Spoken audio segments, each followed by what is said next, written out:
বন্ধুসকল good morning স্বাগতম জনাইছোঁ অন্য এটি নতুন ভিডিঅ'লৈ আৰু ৰাতিপুৱা মাত্ৰ মুখখন ধুই আহি চাহকাপ খাইছোঁ আৰু মই খেলি আছোঁ আমাৰ নৈৰ লগত। নৈ কেনেকুৱা মানে কিবা লৰি থকা বস্তু দেখালে বৰ ভাল পায় আৰু ইয়াতে বান্ধিবলৈ সুবিধাটো হোৱা নাই কাৰণে মই মানে এনেকৈ লৈ লৈ তাইক খেলাই আছোঁ। সেয়া কথা কৈ আছোঁ, আকৌ হিকুটিও আহি আছে দেই অলপমান, সেইটো কাৰণে দিগদাৰিও পাই আছে কিন্তু মানে ভাল পায় আৰু। ভিডিঅ'টো আৰম্ভ কৰিছোঁ তেতিয়াহ'লে। বিক্ৰম স্কুলত গ'লেই মানে যিহেতু স্কুল ৰাতিপুৱা মৰ্ণিং স্কুল হৈ আছে সেইটো কাৰণে, আৰু আহিব সোনকালেও আহি পায় বাৰু, 11:30-12টাত ছুটিয়ে হয়। সেয়া আৰু চাই থাকিব তেতিয়াহ'লে, ভিডিঅ'টো আৰম্ভ কৰিছোঁ। আজি ৰাতিপুৱা ব্ৰেকফাষ্টত আছিলে ৰুটি আৰু ভাজি, পিঁয়াজ এটুকুৰো লৈ ল'লোঁ। বিক্ৰমেও এনেকৈ ৰুটি ভাজি খাই স্কুললৈ গ'ল। আৰু এতিয়া আপোনালোকক এটা ধুনীয়া বস্তু দেখুৱাওঁ। এয়া যে দেখিছে, এয়া গছপুলি 3জোপা ৰঙা চন্দনৰ গছ হয়। এয়া বিক্ৰমে আনি থৈছে নাৰ্চাৰীৰ পৰা, আৰু আজি এই ভাল কামটো কৰা হ'ল। মানে নৈৰ নামতে এই গছ 3জোপা ৰোৱাৰ কথা মানে ভাবিলে বিক্ৰমে, আৰু তাৰপিছত এয়া স্কুলৰ পৰা অহাৰ পিছতে লাগি গ'ল। এনেকৈ প্ৰথমে মানে মাটিখিনি খান্দি ল'লে, তাৰপিছত গছ পুলি কেইজোপা ৰুই দিলে। ৰঙা চন্দনৰ গছ তেনেকৈ আগতে নাছিলে, ৰোৱাই হোৱা নাছিলে আমাৰ ইয়াতে। সেইটো কাৰণে মানে ভাবিলে থাকক দুজোপামান, তেনেকৈ চিনটোও থাকিব আৰু বাচিলেতো ভালেই হয় বাৰু। কিন্তু এটা কথা, আচলতে গছ ৰুবলৈ আচলতে ভাল সময় বুলি ক'লে গছ বিহু যে হয়, বহাগ বিহুৰ সেই গছ বিহুৰ সময়ৰ পৰা 5 জুন মানে বিশ্ব পৰিৱেশ দিৱসলৈকে সেইখিনি সময়হে বোলে ভাল বুলি কয়। এতিয়া অৱশ্যে দেৰিয়ে হ'ল, কিন্তু তথাপিও দেখা যাওক বাৰু কি হয়।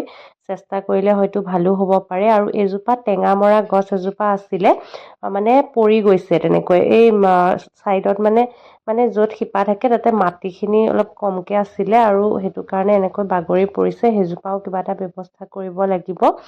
আৰু এজোপা ইয়াতে ৰুলে আৰু বাকী দুজোপা সিটো চাইডে ৰুব।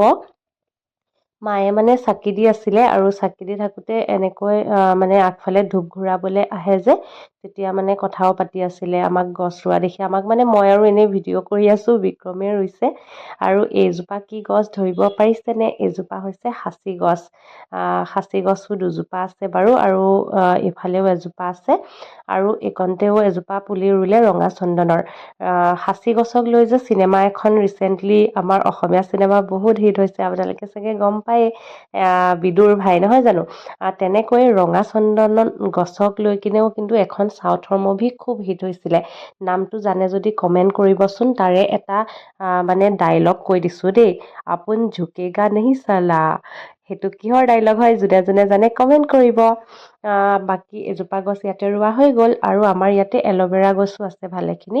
কিন্তু এল'ভেৰা গছজোপা মানে তেনেকৈ আমি কাটি ইউজ কৰা নাযায়, এল'ভেৰা লগোৱা নহয়, তথাপিও কিবা এটা ভাল লাগে, দেখিব ধুনীয়া। তাৰপিছত মই ভিতৰলৈ আহি নৈৰ কাম কিছুমানত লাগিলোঁ। মানে এতিয়া যিহেতু ঠাণ্ডাৰ দিন পৰিব হৈছে, ঠাণ্ডাত পিন্ধা কাপোৰবোৰ উলিয়ালোঁ, আৰু মানে ছেপাৰেট কৰি কিছুমান কাপোৰ তাই পিন্ধিব নোৱাৰা হোৱাবোৰ থলোঁ। তেনেকৈ ভাগে ভাগে আকৌ কাপোৰবোৰ চিজিল কৰিলোঁ। এই কামবোৰ কৰি মোৰ ভালেই লাগে, মানে এনেকৈ কাপোৰ চিজিল কৰা, কিবা কৰা। কিন্তু আজিকালি সময়ে নোপোৱাৰ নিচিনা হয় তাইৰ লগত লাগি থাকোঁতে। এতিয়া তাই শুইছে কাৰণে অকণমান সময় পাইছোঁ যে এইখিনি কামকে কৰি ল'লোঁ। তাৰপিছত গৰম কাপোৰো উলিয়ালোঁ যে, অকণমান মোজা চোজা টুপি চুপিবোৰ পালোঁ এনেকৈ চিজিল কৰোঁতে, তাইক পিন্ধালোঁ। বতৰটো অকণমান সেমেকা আছিলে, ডাৱৰীয়া ডাৱৰীয়া, ঠাণ্ডা ঠাণ্ডাও আছিলে, সেইটো কাৰণে অকণমান সময় পিন্ধাই তেনেকৈ লৈ ওলাই আহিছিলোঁ বাহিৰলৈ। হেল্ল', আজি আকৌ নেক্সট ডে লগ পাইছোঁ আপোনালোকক, আৰু নৈ শুই আছে এয়া চাওক। ময়ো তাইৰ কাষতে শুই অকণমান আৰাম কৰিছোঁ। গা পা ধুলোঁ, কাম বন হ'লেই, আকৌ ভিডিঅ'টো কণ্টিনিউ কৰিছোঁ। বতৰটো আজিও ডাৱৰীয়া ডাৱৰীয়া হৈ আছে, ইমান বেছি মানে ৰ'দ নাই আৰু বৰষুণো নাই, গতিকে ভাল বতৰ বুলিয়ে ক'ব লাগিব। কিন্তু ঠাণ্ডাটো কালিতকৈ কম, কাৰণ বতাহটো নাই, সেইটো কাৰণে ভালে লাগি আছে। বিক্ৰমে মাত্ৰ বজাৰৰ পৰা আহিলে, আজি যিহেতু ৰবিবাৰ হয়, গতিকে আকৌ ছাগলী মাংস লৈ আহিলে, গতিকে এতিয়া বনাব। বিক্ৰমে বনাব, বহুত ভাল বনায়, আগতে চাগে মই কৈছোঁ, সেইটো কাৰণে সেয়া হ'ব আৰু আজি। এতিয়া বজাৰৰ পৰা আহিলে যে, মই ওলাই আহিছিলোঁ অকণমান বাহিৰলৈ, হৈছোঁ পৰিৱেশটো আপোনালোকক অকণ দেখাই দিওঁ কেনেকুৱানো হৈ আছে। দেখিছেনে কিবা? ফ্ৰণ্ট কেমেৰা যে ভালকৈ দেখাও নাযায়।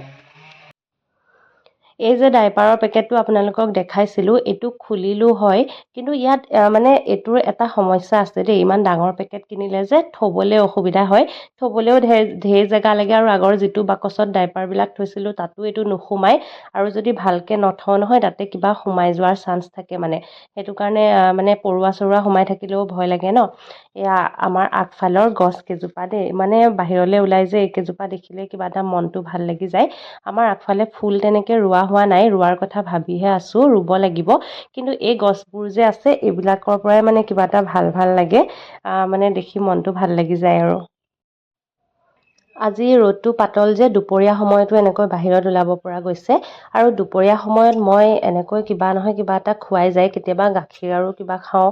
আজি বিক্ৰমে আনি দিলে এনেকুৱা মানে মগু, যিটো গজালি ওলোৱা মগু, মানে মায়ে থৈ দিয়ে এনেকৈ তৰাই পানীৰ পৰা উঠাই, তাৰপিছত গজালি ওলাই, সেয়া খালোঁ। আপেল খালোঁ লগতে, আৰু তিয়ঁহ কাটি আনি দিছিলে, মানে জলকীয়া নিমখ সানি সেয়াও খাই ল'লোঁ। আৰু নৈ কাষতে আছিলে, বিচনাতে শুই শুই খেলি তাইৰ লগতো মানে লাগিও আছিলোঁ, আৰু এইখিনিও খাই ল'লোঁ দুয়োটাই। তাৰপিছত নৈক লৈ মায়ে অকণমান বাৰান্দাত ওলাই গ'ল। আৰু আজি দুপৰীয়াৰ ভাতৰ সাজত কি কি আছিল বলক দেখুৱাই দিওঁ আপোনালোকক। লেচেৰা মাহৰ ভাজি, আৰু এয়া ছাগলীৰ মাংস আছিলে, লগতে দালি আছিলে, আৰু তিয়ঁহৰ চালাড বনাই লৈছিলোঁ। এনেকৈ হৈ গ'ল আজিৰ দুপৰীয়াৰ ভাত সাজ। ৰ'বচোন, আৰু এতিয়াও আছে নহয়। গুডু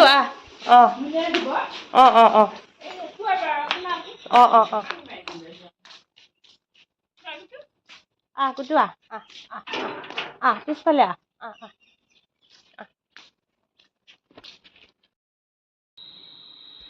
একেবাৰে ৰাতি 8টা বজাত লগ পাইছোঁ আপোনালোকক। মানে কথা এটা হ'ল, আমি মা আৰু মই ওলাইছোঁ এতিয়া থিয়েটাৰ চাব যাবলৈ।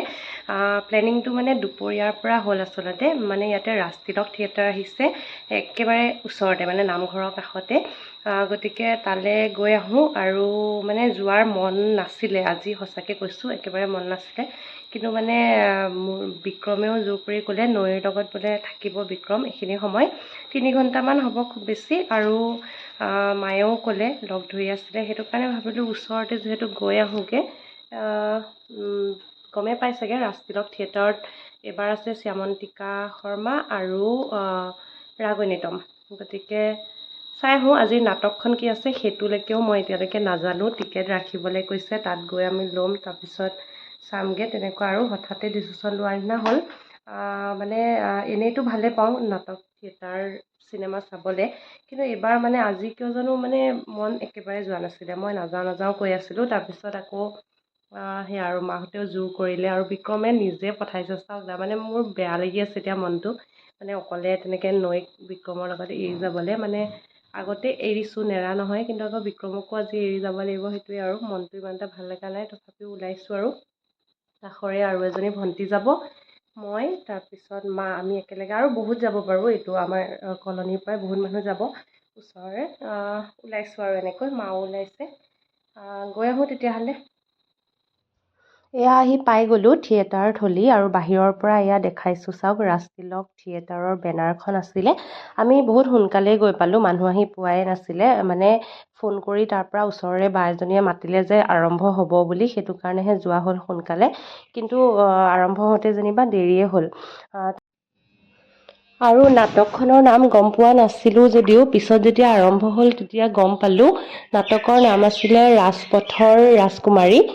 নাটকখন বেয়া নাছিলে, ভালেই আছিলে বুলি মায়েও কৈছে, ভালেই লাগিলে বুলি। কিন্তু মানে মোৰ কথা এটা হ'ল, যেতিয়া নাটক আৰম্ভ হ'ব ধৰিলে, তাৰপিছত মই নাটকত মন বহাব পৰা নাছিলোঁ, আৰু বাৰে বাৰে ঘৰলৈ মনত পৰি আছিলে। মানে নৈ আৰু বিক্ৰমক যে তেনেকৈ থৈ গ'লোঁ, মোৰ কিবা নিজকে বহুত বেছি বেয়া লাগি আছিলে। মানে মই আগে পিছে তাইক এৰিছোঁ হয়, কিন্তু মানে বিশেষ কামৰ কাৰণে, মোৰ ডিউটিৰ লগত জড়িত কাম, বা তেনেকৈ গুৱাহাটীত এপইণ্টমেণ্ট আনিব যাওঁতে তেনেকৈ এৰা হৈছে। কিন্তু এনেকৈ নাটক চাবলৈ মানে এতিয়া তাইৰ লগত 24 ঘণ্টাই লাগি থাকোঁ যে, এনেকৈ মানে এৰি আহি বহুত বেছি বেয়া লাগিছিলে। তাইৰ 19 দিনৰ দিনা, মানে যেতিয়া তাইৰ জন্ম হৈছিলে, তাৰপিছতে বাৰু মই বিদুৰ ভাইখন চাবলৈ গৈছিলোঁ, কিন্তু তেতিয়াও যে ইমানো বেয়া লগা নাছিলে, 2গৰাকী মাৰ লগত যে তাইক থৈ গৈছিলোঁ। এতিয়া মানে এনেকুৱা হৈছে, অনবৰতে তাইৰ লগত লাগি থাকি চাগে এটাচমেণ্টটো বহুত বেছি বাঢ়ি গৈছে সময় যোৱাৰ লগে লগে, সেইটো কাৰণে হ'ব পাৰে। আজি মানে বহুত বেছি মনটো বেয়া লাগিলে, আৰু এতিয়া মই ভইচ অভাৰ কৰি আছোঁ দেই এইখিনি কথা। মানে মোৰ মনৰ ফিলিংছখিনি শ্বেয়াৰ কৰিছোঁ আপোনালোকৰ আগত। এতিয়া নৈৰ লগতে আছোঁ বাৰু, কিন্তু মানে সেইটো সময়ৰ কথাখিনি এতিয়া মানে ভাবিলে আচৰিত লাগে। তাতে গৈ মানে মোৰ চকু পানী ওলাই আছিলে, আৰু কেতিয়া নাটকখন শেষ হয় তেনেকুৱা লাগি আছিলে, ঘৰলৈ কেতিয়া যাম কেতিয়া যাম। মায়ে বহুত বেছি জোৰ কৰিছিলে, মানে মই নগ'লে মানে মায়ে যাবলৈ বেয়া পাই আছিলে নাটকত, আৰু মানে সেইটো কাৰণে যাব লগা হ'ল আচলতে। আৰু বিক্ৰমেও মানে কৈয়ে আছিলে বহুত জোৰকে যে মই ৰাখিব পাৰিম, যোৱাচোন তুমি, একো নহয়।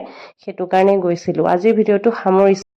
আকৌ সোনকালে লগ পাই আছোঁ এটি নতুন ভিডিঅ'ৰ সৈতে। সকলো ভালে থাকক, বাই।